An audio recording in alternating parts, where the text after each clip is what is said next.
Kita sudah membahas beberapa materi tentang parasit-parasit yang banyak dialami oleh ikan-ikan hias air laut.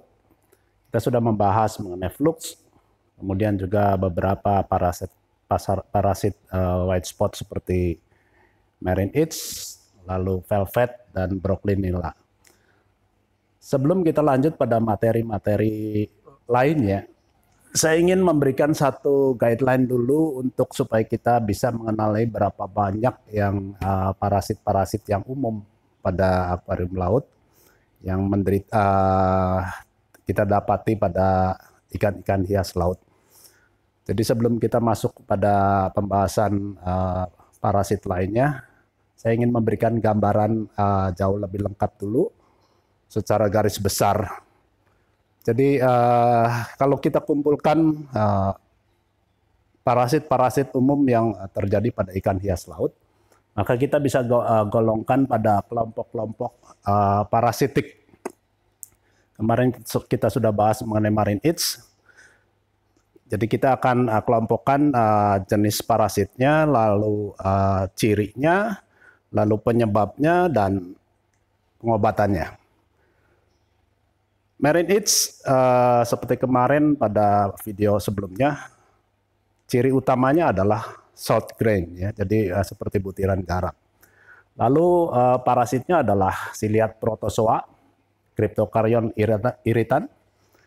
Lalu treatmentnya adalah Cooper, lalu CP, chloroquine, lalu peroxide atau peracetic acid. Parasit berikutnya adalah velvet. Jadi ciri utamanya adalah gold dust, jadi seperti debu kemasan, dan penyebabnya adalah alga protozoa, yaitu Dinoflagellata, Oodinium ocellatum. Dan pengobatannya, treatmentnya adalah peracetic acid, lalu CP, formalin, dan salah satunya adalah acriflavin.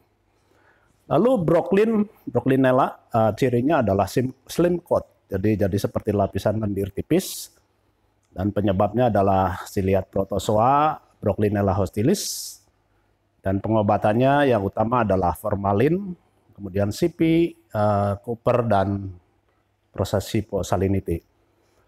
Lalu berikutnya dari parasitik yang hampir mirip dengan Brooklyn adalah Uronema.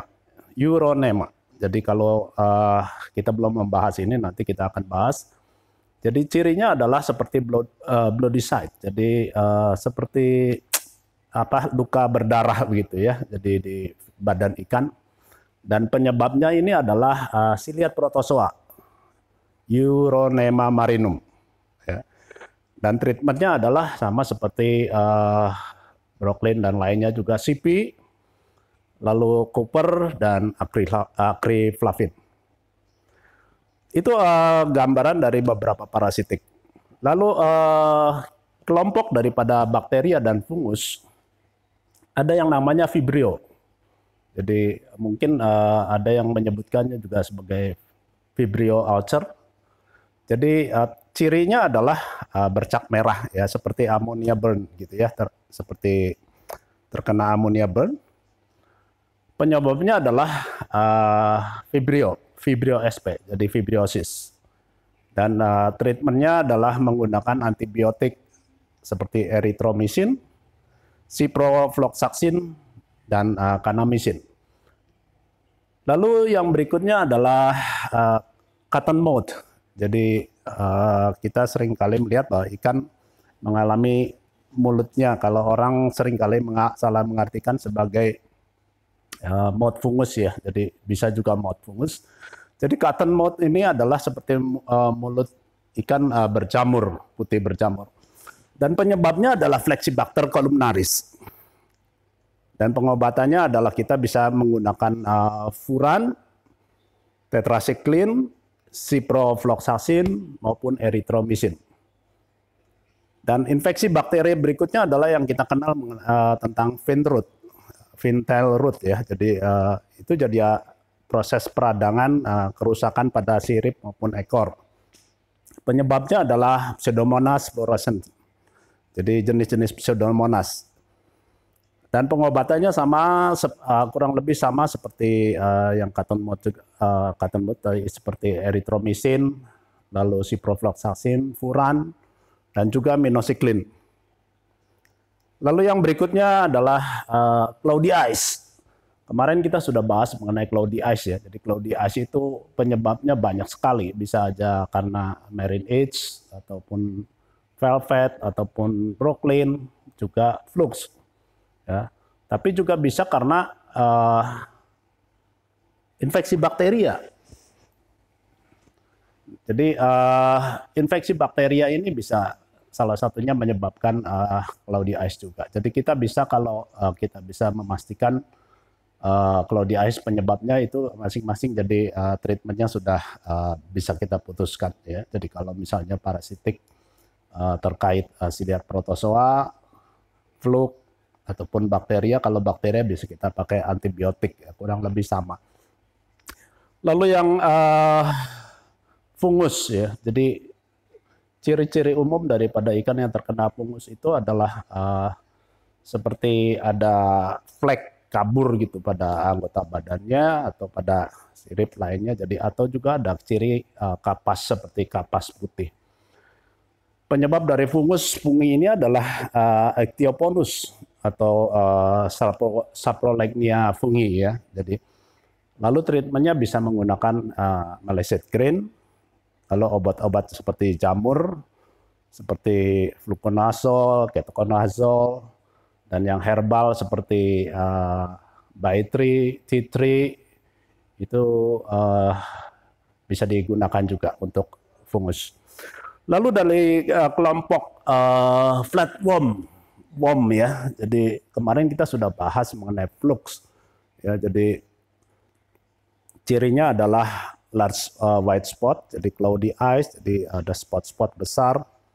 Yang parasitnya adalah monogenian parasit yang sudah kita bahas.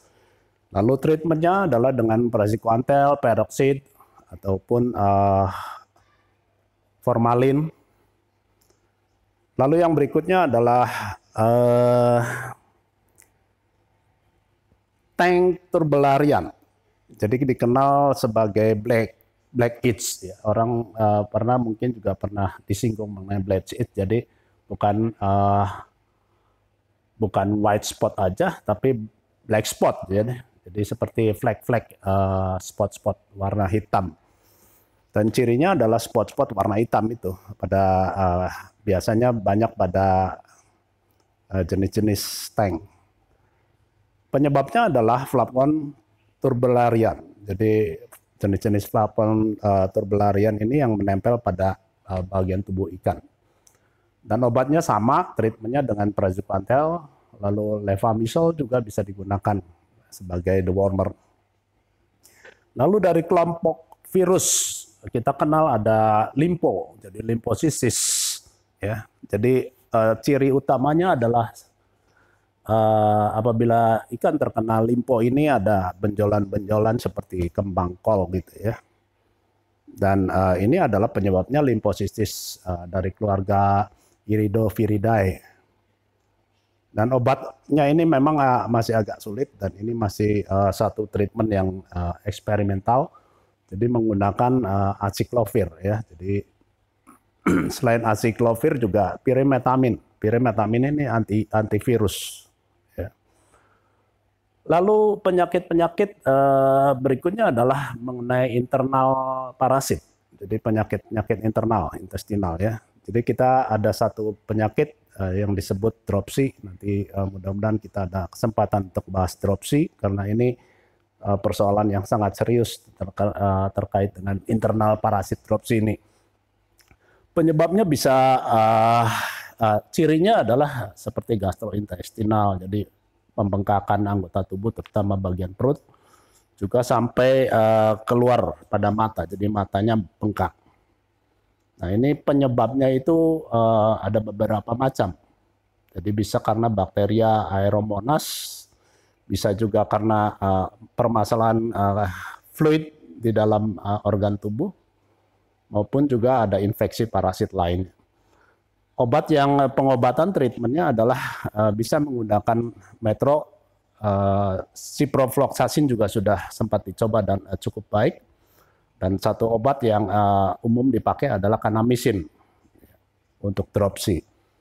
Lalu parasit lainnya adalah intestinal parasit ya. Jadi cirinya adalah white stringy feces. Ya, white stringy feces ini bisa dua macam ya. Jadi ada yang seperti benang panjang dan satunya adalah yang melingkar-lingkar seperti cacing. Jadi ini bisa dibedakan yang seperti benang panjang itu adalah umumnya karena ada masalah internal, terutama karena infeksi flagellata. Orang menyebutnya sebagai hexamita. Bisa juga karena ada infeksi protozoa maupun bakteria. Dan obatnya adalah bisa menggunakan praziquantel ataupun digabung dengan metronidazole, atau bisa juga menggunakan metronidazole neomycin. Lalu intestinal parasit yang lainnya adalah white stringy feces tapi berbentuk cacing tadi. Itu bisa karena infeksi tersebut karena nematoda, roundworm. Jadi penyebabnya roundworm. Dan pengobatannya bisa menggunakan praziquantel plus metronidazole, juga menggunakan levamisole. Selain dari beberapa parasit, baik ya parasit protozoa, bakteria, fungus, flatworm maupun internal parasit dan virus, itu mungkin kita ada beberapa penyakit lain yang belum masuk dalam bahasan ini. Nanti kita akan coba satu persatu kita bedah, kita urai supaya kita bisa mendapat pengertian yang jauh lebih lengkap mengenai penyakit-penyakit ikan ini. Terutama bagaimana dengan treatmentnya ataupun pengobatan obat-obat yang bisa dipakai. Satu hal yang penting adalah bahwa penyakit-penyakit ikan ini bisa muncul ataupun bisa menjadi permasalahan serius di akuarium laut itu karena umumnya adalah karena kualitas air yang buruk. Lalu faktor stres, faktor proses penanganan pada waktu pertama kali ikan itu masuk dalam akuarium. Mungkin nanti kita perlu membahas juga proses aklimasi dan karantina. Ini sangat penting sekali karena itu menjadi inti daripada keberhasilan pemeliharaan di dalam akuarium laut. Demikian yang bisa saya sampaikan, jadi mudah-mudahan ini garis besar beberapa penyakit umum yang banyak kita dapati pada akuarium laut, baik ciri, sumber penyakitnya, parasitnya, maupun pengobatannya. Mudah-mudahan kita bisa membedahnya satu persatu dengan lebih jelas. Sampai berjumpa di dalam video berikutnya. Salam.